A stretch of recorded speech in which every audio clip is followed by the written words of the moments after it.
Paradise and Conception Bay South. This is an immediate precautionary evacuation alert that is being issued both by the town of Conception Bay South and by the town of Paradise.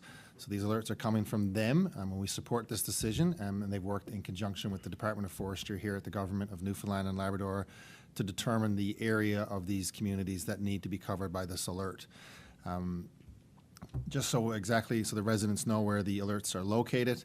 For Paradise residents, it is the area on the south side of Topsail Road from the Outer Ring Road exit to the CBS boundary. For Conception Bay South residents, it's starting at the Paradise Outer Ring Road turnoff onto Route 60 through to Manuel's River Bridge, up Peacekeepers Way to the Cloverleaf on the Trans-Canada Highway, and back to the Paradise Trans-Canada Highway turnoff. And for clarity, for CBS residents, this means all properties east of Manuel's River should all be evacuated and ready to be evacuated if so directed. Now, I want to be very, very clear on a couple of points. Please, anyone in or around this part of the province, stay away from the evacuated area. There are individuals who do need to potentially get gas, maybe pick up some food, get some personal items that they need to take in the event there's an evacuation order, and any additional cars on the road is not helpful. And also just in the event, just to be extra safe, in the event that, of course, fire and emergency services or first responders need to get on the road, extra cars on the road is not helping anybody. It's not a time to go out to look to see the smoke or to see the flame or to see what it looks like in the skies. So please stay out of the evacuation alert area. The second point I want to make is this is not an evacuation order, and there is no evacuation alert for any community members in Mount Pearl or in Southlands. This right now is an evacuation alert for people to get ready. As I personally talked to individuals in Carbonear over the past few days, some of them regret it, not taking an evacuation alert seriously, and they did not have their items ready to go when an order came. Having said that, this system does work. We provide alerts to put people on notice, and we make the order when the next step is necessary and when people's safety then is potentially at risk, and we are not at that stage right now. Of course, the alert has now been issued, so please, throughout the rest of the evening and potentially overnight, everybody in this area must be prepared to receive an evacuation order on any moment's notice. We are, of course, continuing to have fire behavior specialists. Right now, they are in the air looking at this fire to continually monitor the situation to make that determination whether an evacuation order will need to be made. The Trans-Canada Highway right now is open, and we will continue to evaluate that situation as well. In the event, of course, that there is an evacuation order, we will ask people in this area to move to 2 evacuation centers, which will be the schools in Kelligrews. Just a quick update, the fire issues in Labrador are now completely under control. The fire in the Kingston fire, unfortunately, has moved into Ochre Pit Cove, so that's some unfortunate news. As for the fire here in the Paradise area, next to Paddy's Pond, it has grown to very approximate number is 200 hectares. So obviously that has grown very quickly in size in the last number of hours. That's close to the size of the Martin Lake fire already. So this is why, of course, the steps needed to be taken to make sure that individuals in this evacuation zone are notified about the situation. The 2 water bombers, as we notified the public today, did and are continuing to work on this fire. And as well, we pulled the 2 Quebec air assets, the 2 water bombers from Quebec that were at the Martin Lake fire to the Paddy's Pond fire throughout the day. So again, please, not a time to panic, a time to just continue to listen to Government of Newfoundland and Labrador, Town of CBS, Town of Paradise news alerts and social media, and make sure you look at the trusted sources as we work through the situation in the next number of hours and days. Minister Haggie. Thank you, Premier. I won't take too much time. I think it's important to emphasize this is an alert. It is not an order to evacuate for the residents in these areas. This is a time where if you haven't, you should get prepared. The Government of Newfoundland and Labrador website has an excellent page on getting prepared. It tells you about a go bag, things you need to put in it, what you need to have handy, and do not forget your medications. It is important that where possible, your car has a reasonable amount of gas.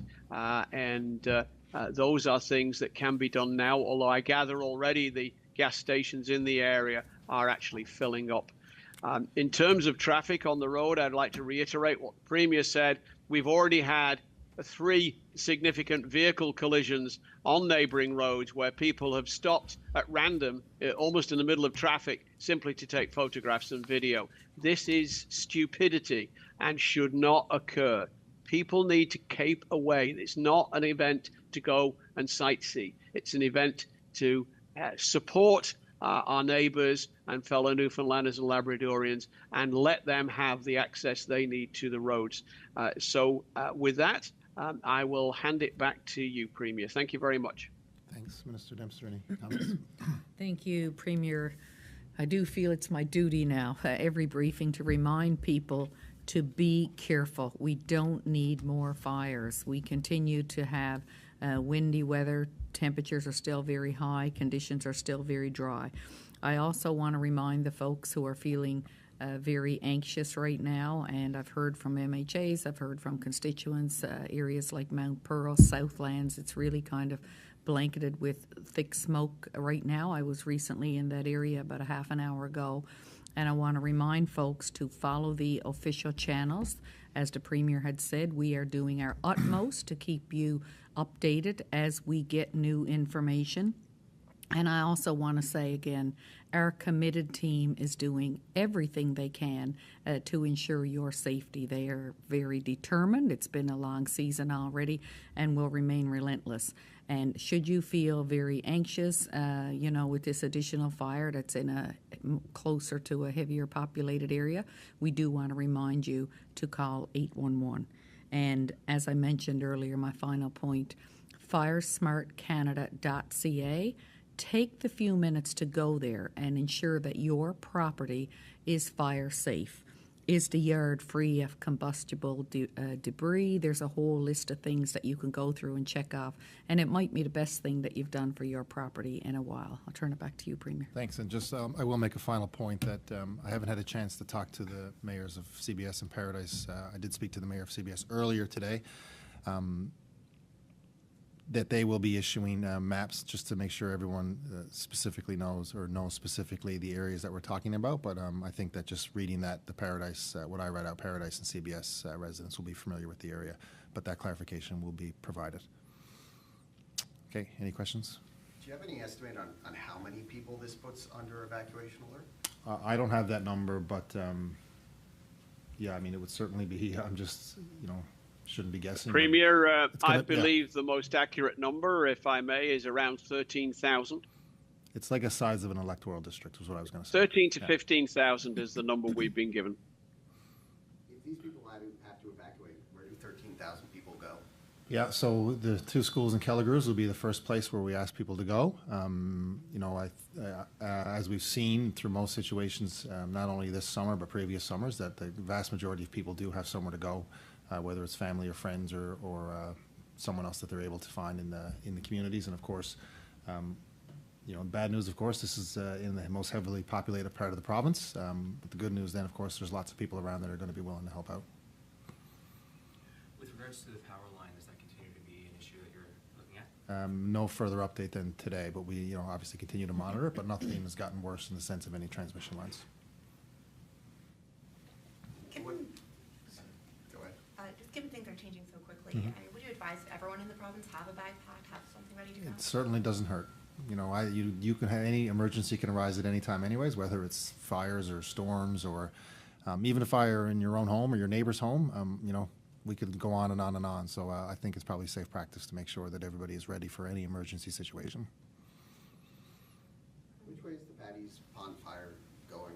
Can you explain a little more of the behavior of that fire right now? Yeah, I think it was still going in towards the Paddy's Pond fire. Jamie can correct me if I'm wrong on this, into the Paddy's Pond.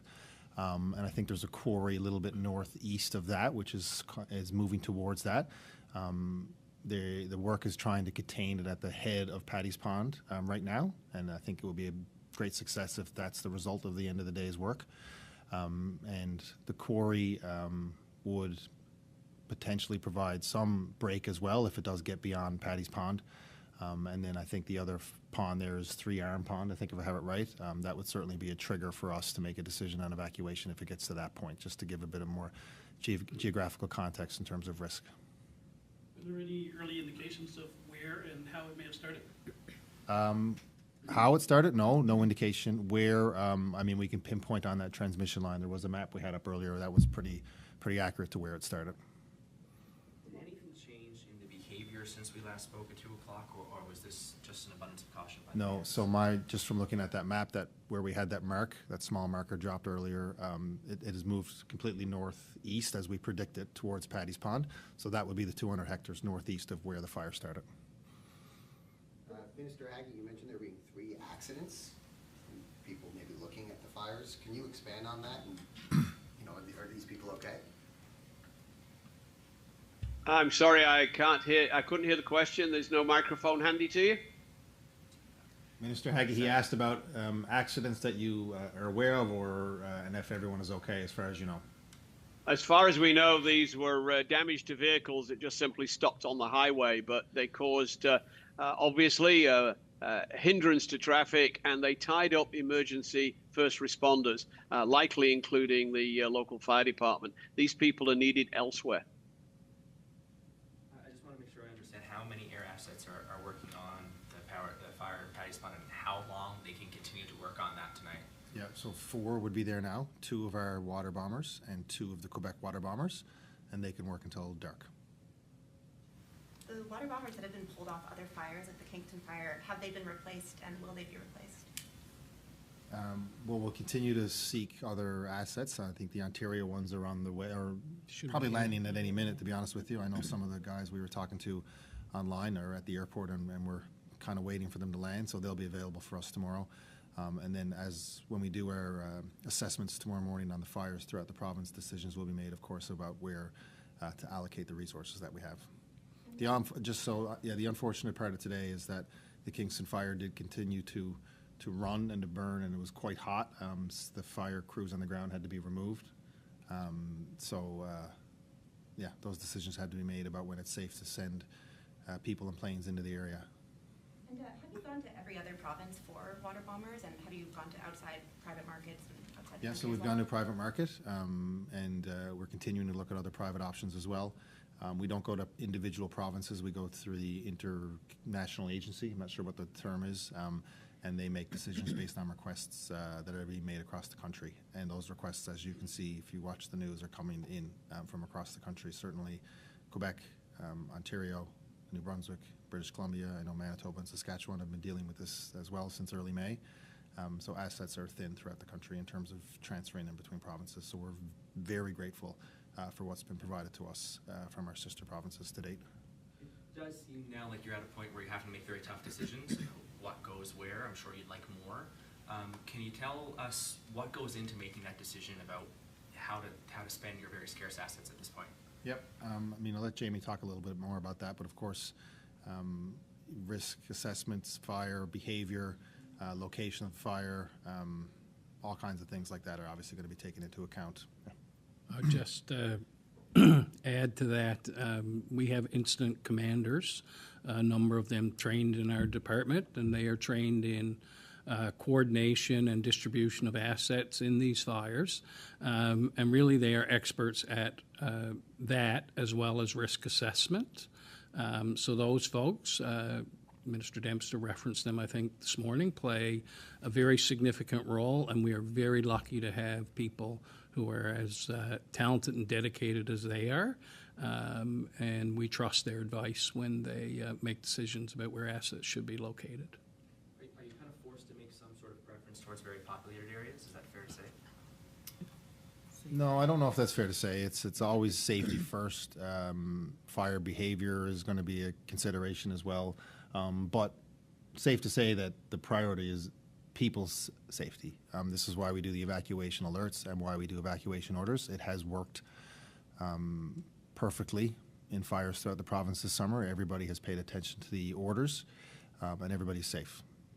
I'd just add to that, if I could, that every situation and every decision is it's a snapshot in time. So as an example, today, when crews were being pulled off of Kingston because suppression was absolutely not effective, it was shortly after that we heard of the start by Paddy's Pond. So it's easy to generalize, but every specific variable is considered at that particular point in time.